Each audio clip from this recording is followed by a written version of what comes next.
Dari mana tadi? Dari awal aja. Dari Opening. Dari opening. Bacok anjir langsung.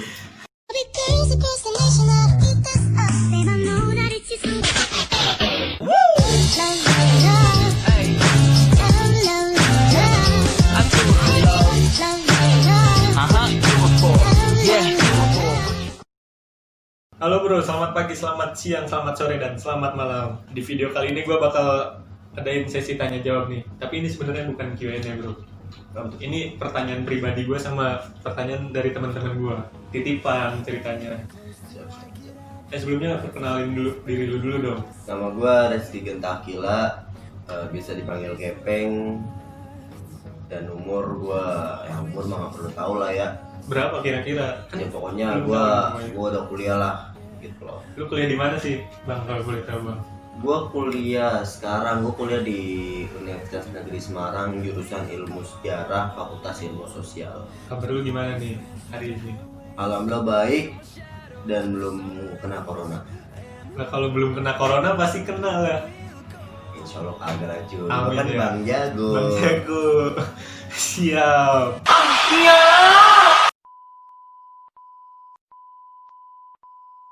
Kan sekarang lagi masa pandemi ini nih. Terus kuliah lu gimana nih? Apakah kuliah online atau libur gitu bro?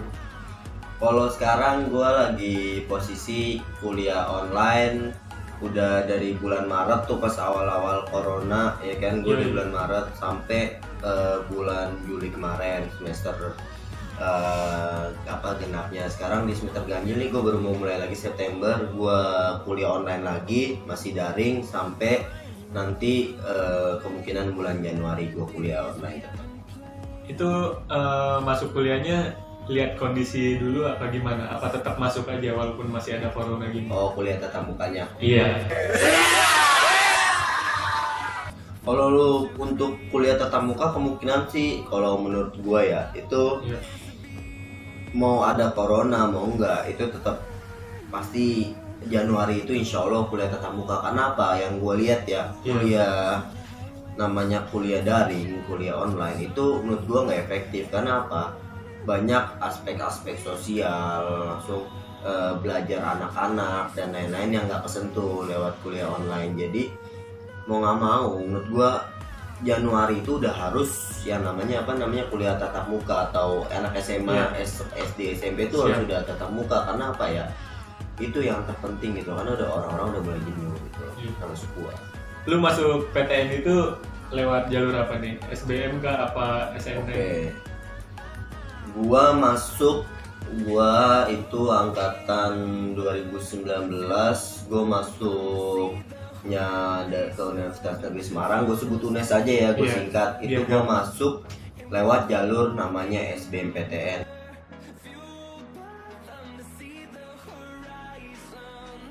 Bukan lewat undangan, bukan lewat mandiri. Oh siap. Lu di tesnya tuh kayak gimana tuh bro? SBMPTN itu adalah tes yang diikuti banyak dari anak-anak yang lulus sekolah yang bukan diadakan oleh perguruan tinggi itu sendiri. Itu bedanya. Oh ya, ini sekalian aja gue ngasih tahu, mungkin lulu pada kan yang masih sekolah banyak yang masih bingung ya bedanya SNM, mandiri, SBM itu apa. Jadi gue jelasin aja di sini. Kalau ada 3 jalur besar. Yang pertama S6PTN, SNMPTN. Itu jalur undangan. Itu kuotanya itu sekitar 10, 20 sampai 30% tergantung dari universitasnya. Itu tuh kayak lu diundang kalau nilai lu bagus, nilai lu meningkat atau apapun itu dengan persyaratan masing-masing. Itu SNMPTN, jalur undangan lah. Habis 6 PTN itu ada SBMPTN. Nah ini yang gue ikutin. SBMPTN itu diadakan oleh lembaga namanya LTMPT.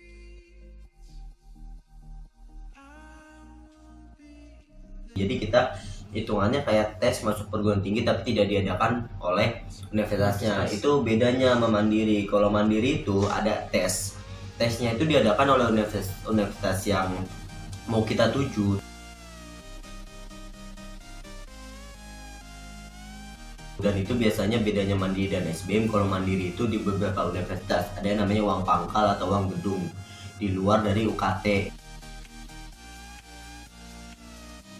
yang kita bayar setiap semester. Itu bedanya kurang lebih kayak gitu gambarannya. Lu tahu nggak nih kalau jalur undangan itu yang diambil nilai pelajaran wajibnya atau semua mata pelajaran yang diambil tuh? Oke, kalau undangan ya, Iya. gue sendiri nggak.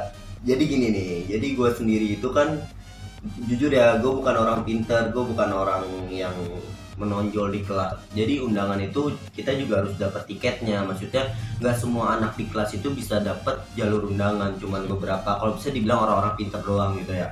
Yang gue denger, jalur undangan tuh yang diambil adalah pelajaran wajibnya doang. Pelajaran yang kayak misalkan matematik, yang ini matematik, geografi, yang pelajaran wajibnya jurusan doang lah ya. ya. Kayak misalkan agama, terus PKN gitu-gitu nggak dihitung. Dan kalau lu mau dapat tiket SBS 6 PTN itu jalur undangan, kalau bisa nilai lu itu dari semester 1 sampai semester 5, bukan 6 ya, 5 ya, kelas 3, Semester kelas 12, semester 1 itu harus meningkat terus. Kalau jangan sampai turun ya, turun dikit nggak apa-apa lah, tapi kalau bisa meningkat terus yang pelajaran-pelajaran wajib, dan insya Allah lu dapet tiket jalur undangan itu gitu loh, kurang lebih kayak gitu untuk gambaran senam PTN. Oh iya, sebelum dites itu tuh lu belajarnya kayak gimana sih? Oh, Bisa oke. sampai keterima gitu? Tips belajar lolos SBMPTN. Iya, gitu maksud gue. Oke, Kurang saran gue gini, kalau tips belajar SBMPTN tuh sebenarnya yang pertama itu niat ya. Kalau lu nggak niat, mau lu punya duit banyak, mau lu punya modal banyak, lu nggak bakal belajar itu. Jadi intinya niat dulu bahwa lu pengen masuk PTN, ya kan? Kayak gue nih, gue jujur ya, gue bukan dari orang punya, gue bukan dari orang kaya, dan orang tua gue nggak mampu untuk bayar bimbel yang bimbel offline. Akhirnya gue dibimbelin di salah satu bimbel online ya kan, dan disitulah gue belajar dari bimbel online itu. Gue nggak mengatakan bimbel offline itu jelek ya kan, tapi kurang lebih gue belajar dari bimbel online. Gue belajar materinya. Yang pertama gue belajar materinya dulu dong, karena kan kalau kita tryout tapi nggak tahu materi percuma ya kan. Karena gue belajar materi SBM gue pelajarin, udah gue kuat materinya, gue belajar lah itu tryout. Jadi gue habis materi gue tinggal tryout doang tuh menuju SBMPTN, sampai gue bener-bener nilai gue meningkat di tryout itu sebagai acuan gue ikut SBMPTN. Jadi intinya apalin materi, kuatin materi, habis itu banyakin tryout sampai kita bener-bener mengerti materi SBMPTN. Yang penting niat dulu aja ya, semangat niat dulu. Karena apa? Kalau lu nggak niat, lu mau punya modal, lu mau kaya, lu mau miskin, mau apapun itu percuma kalau lu nggak niat. Mau lu pinter pun kalau lu nggak niat udah nggak ada gunanya. Nih bang, kan misalkan kita udah keterima SBM nih ya, atau SNM gitu, terus kita nggak daftar ulang tuh, apakah kita merugikan sekolah atau adik kelas kita? Ini gua sendiri kurang tahu ya jelasnya, karena yang gua tahu ini cuman kabar burung ya, tapi ya katanya sih fakta. Jadi kalau kita senam PTN jalur undangan, kita nggak ngambil dari yang kita keterima. Kalau di yang sekarang nih, yang tahun gua itu kita nggak bisa ikut SBMPTN, tapi bisa ikut mandiri bisa, tapi nggak bisa ikut SBMPTN. Kalau dibilang merugikan ke adik kelas, emang ada beberapa kasus dimana misalkan lu keterima di salah satu universitas ya kan, dan lu nggak nerima tuh universitas itu. Nah nanti di yang kota selanjutnya adik kelas lu nih itu nanti dia bakal disusahin, di blacklist. Bahkan lu misal lu universitas A, lu nggak ambil nih, nanti berdampak ke adik kelas lu. Jadi adik kelas lu pas milih universitas yang itu yang lu tolak itu, kemungkinan besar dia bakal ditolak gitu loh, secara halus nggak diperlihatkan. Itu beberapa kasus yang gue lihat, tapi secara fakta apa enggaknya gue juga kurang tahu gitu loh, karena gue bukan guru ya kan. Kalau menurut lu bimbel atau les itu penting nggak tuh bang? Bimbel atau les? Bimbel les penting itu untuk UN atau untuk SBMPTN? Untuk SBM. Kalau untuk SBM itu penting banget gue akuin, karena gini, gue sendiri bukan orang yang bisa belajar otodidak ya kan, Karena apa? Kalau gue belajar otodidak, gue bingung belajar dari mana materinya, gue bingung gue harus mulai dari mana, gue harus dibimbing, dituntun. Dan kalau lu bimbel, lu online, offline yang gue tadi sebut, online itu lu tau lah apa aja ya kan, offline juga lu tahu apa aja.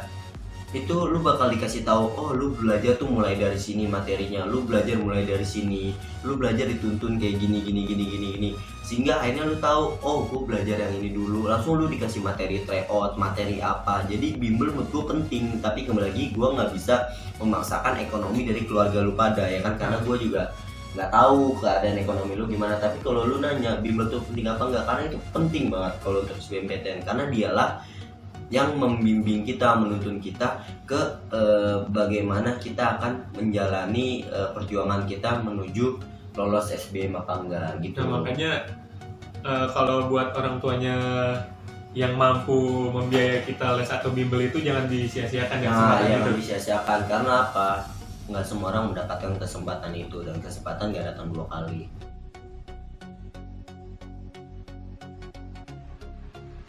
Kalau misalkan orang tua kalian mampu, ya kalian mintalah dibimbelin atau dilesin gitu ya bang. Ya itu saran gue, jangan pernah males, jangan pernah kayak ngegampangin, karena kesempatan gak datang 2 kali.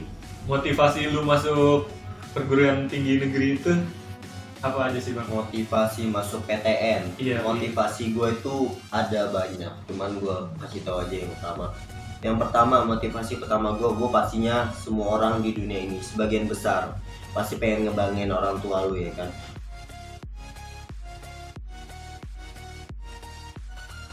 Lu pengen orang tua lu tuh bangga gitu, lu pengen ngebanggain orang tua lu, keluarga lu, atau apapun itu, ngangkat nama keluarga, ngangkat derajat keluarga. Itu yang selalu gue pikirin selama perjuangan gue masuk PTN. Gue pengen ngebanggain keluarga gue pengen ngebanggain orang tua gue nggak mau lagi keluarga gue dipandang sebelah mata, itu yang paling utama. Yang kedua pastinya gue mau semua orang yang ngeremehin gue, yang ngerendahin gue, yang bilang gue nggak bisa apa-apa atau apapun itu, gue pengen bungkam mulut mereka, bukan dengan kekerasan tapi dengan prestasi yang gue punya. Balas dendamnya positif lah ya bang. Ya kurang lebih kayak gitu, cuman balas dendam tuh nggak baik boy, lu jangan gitu dong. Sorry bang Jago. Ampun bang Jago.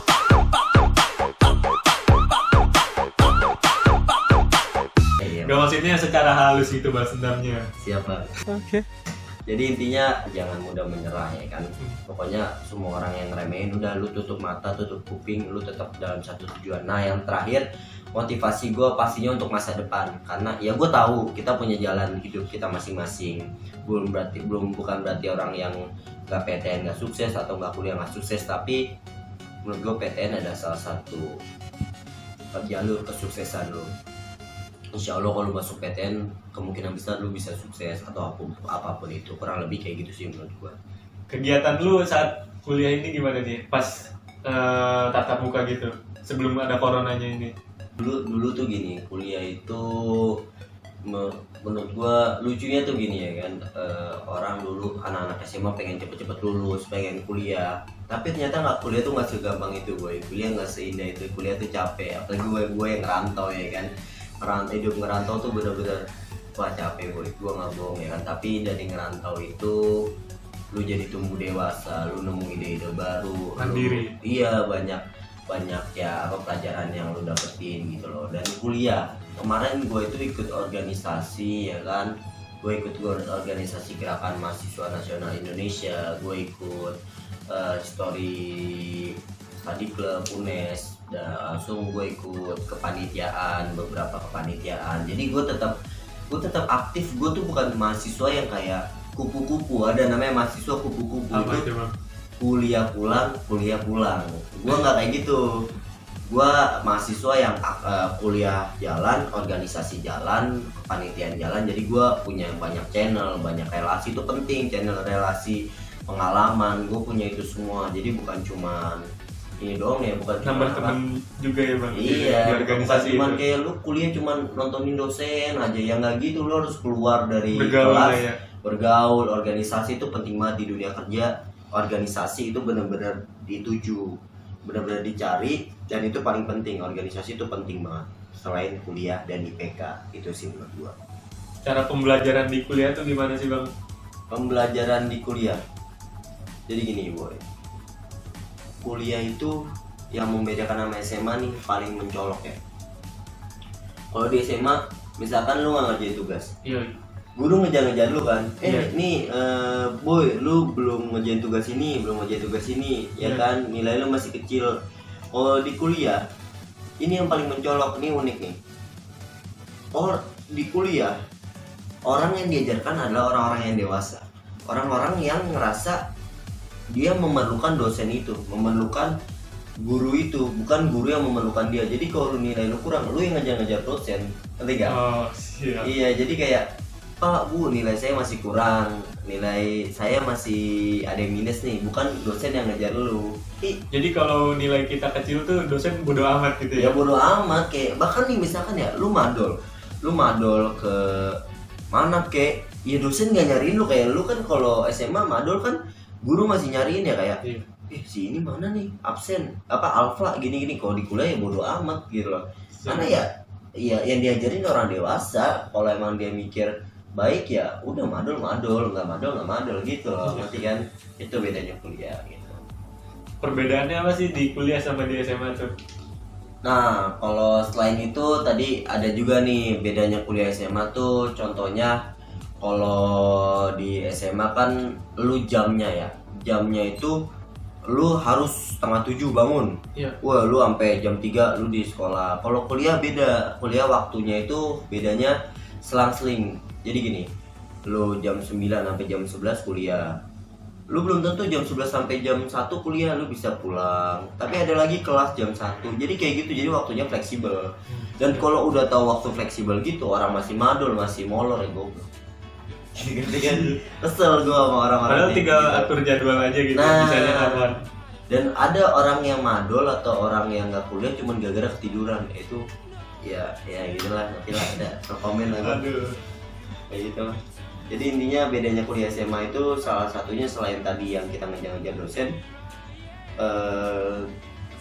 waktunya kuliah itu lebih fleksibel, lebih santai. Lebih santai lah ya. Iya, tapi Tapi tugasnya jangan nggak nyantai. tugasnya nggak nyantai. Ya. Tugasnya nggak nyantai. Kayak apa ya gitu, kayak apa ya kesannya, kayak anjing. Lebih susah kuliah ya berarti daripada Ya SMA gitu. jelas, kalau ditanya susah mana, gue bilang ya susah kuliah, jauh boy, jauh. Karena apa? Kuliah itu benar-benar menentukan masa depan lo. Kalau lu di kuliah gagal, udah lu nyesal seumur hidup gitu. Berarti harus benar-benar lah ya belajar. Iya, kalau di kuliah. SMA lu masih bisa diperbaiki gitu loh. Kalau kuliah ya udah lo bisa duit doang, Iya. dapat nilai jelek. Ini ya kalau susah mana jelas susah kuliah. Bang, pertanyaan terakhir nih bang. Jadi kita Masuk minum PTN dulu. itu susah atau gampang sih bang? PTN susah apa gampang? Soalnya gue nanya ke teman-teman gue yang udah kuliah gitu katanya susah banget bang. Oke, masuk PTN susah apa gampang? Kalau menurut gue gini, susah atau gampangnya itu yang pertama karena niat lo ya kan. Kalau niat lo udah bagus, kerja keras lo udah bagus, insya Allah hasilnya bagus. Cuman kita butuh strategi. Jadi gini strategi. Kasih tahu. Gue kasih tips buat lo, khusus buat lo pada dari gue ya kan. Iya, gimana bang? Cuman ada dua pilihan. Kalau lo mau masuk PTN itu lo bilang gampang. Gini, satu. Jadi gini boy. Opsi pertama, lo masuk PTN yang universitasnya tuh nggak terlalu besar, ya kan? Gue nggak mau nyebut universitas mana, tinggal lu cari aja universitas yang nggak terlalu besar tuh mana yang peminatnya tuh dikit gitu loh, ngerti kan? Iya. Yang daerahnya tuh misalkan di daerah pelosok atau di mana, tapi dia PTN gitu loh. Atau opsi kedua, lu masuk universitas besar yang jurusannya itu jurusan yang peminat dikit. Ngerti nggak? Jadi opsi pertama lu masuk universitas yang besar, universitas yang kecil dan jurusan yang emang lu minatin. Jadi lu misalkan masuk universitas A, jurusan yang lu pengen hukum, ya lu masuk di situ, gitu loh. Nah kalau emang lu nggak pede, lu nggak pengen sama universitas yang kecil, Lihat yang sana jangan Oh, iya. pulang. Kayak homo nanti. Nah, jadi kalau misalkan opsi kedua, kalau emang lu masuk universitas yang lu nggak pengen masuk universitas yang kecil, coba lu milih universitas yang besar, ya kan lu cita-cita misalnya lu masuk UI, tapi lu jangan milih fakultas hukum gitu, tapi lu milihnya yang jurusannya kecil, misalkan ya sastra, itu terkenal kecil, sastra apa gitu loh, kurang lebih kayak gitu. Itu tips dari gua, 2 tips khusus buat lo. Kalau lu pengen masuk PTN ya yang penting PTN gitu ya kan, ada orang yang penting PTN dah, gue yang penting PTN, gue mau ngembangin orang tua. Oh iya nih, temen gua kuliah di Jepang, dia ambil apa coba? Apa? Sastra Indonesia. Iya, itu karena di Jepang sastra Indonesia mungkin peminatnya kecil, sepi peminat atau gimana, nilainya kecil, kurang lebih kayak gitu. Jadi intinya gitu, gue ulangin lagi. Opsi pertama, lu masuk universitas besar dengan jurusan yang kecil, Iya. yang Ngerti, sepi ngerti, peminat, nilainya kecil ya kan. Atau opsi kedua, pilihan kedua, lu masuk universitas kecil dengan jurusan yang emang lu suka, yang emang bergengsi atau apapun itu. Jadi itu tips strategi dari gua kalau lu pengen masuk PTN lebih mudah dari gua. Kayak gitu, boy.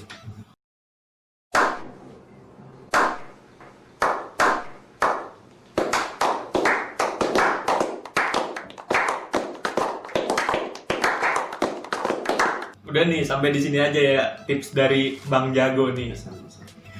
Siapa namanya Bang tadi, gua lupa nih. Bang Caps. Caps. Ya, serius-serius nih. Oh ya, panggil aja gua Genta. Genta. Iya. Makasih nih Bang Genta udah Siap. meluangkan waktunya untuk ngobrol-ngobrol santai lah kita nih. Sama-sama, kita saling membantu, saling berjuang bersama. Siap. Bahwa gua doain semua yang masuk yang nonton ini videonya YouTube-nya Dendi ya kan. Gue doain lu masuk PTN, gue doain lu berjuang. Nah kalau emang lu mau nanya-nanya tentang seputar PTN, seputar SBMPTN, nanti linknya ada di bawah, cek description-nya, ada Instagram gue, lu bisa DM gue aja. Tanya-tanya aja. Tanya-tanya kayak gimana, ntar gue bantu sebisa gue ya kan. Siap. Kurang lebih kayak gitu ya kan. Udah. Sampai di sini aja videonya ya. Jangan lupa subscribe bro, subscribe.